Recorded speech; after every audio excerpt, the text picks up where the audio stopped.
എല്ലാവർക്കും എൻ്റെ നമസ്കാരം. ഒരുപാട് മെമ്മറീസ് ഉണ്ട്. ആക്ച്വലി ആദ്യമായിട്ട് ദൃശ്യം സെറ്റിലേക്ക് വന്നതാണ് ഓർക്കുന്നത്.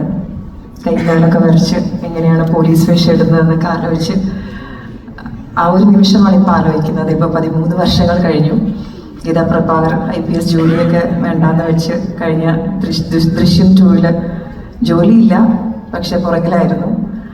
പിന്നെ അമ്മ ഇപ്പം റാണിയുടെ 2 പെൺകുട്ടികൾ, ഗീതാ പ്രഭാകരൻ്റെ മകൻ. എല്ലാ അമ്മമാർക്കും മക്കൾ ഏറ്റവും പ്രിയപ്പെട്ടവരല്ലേ.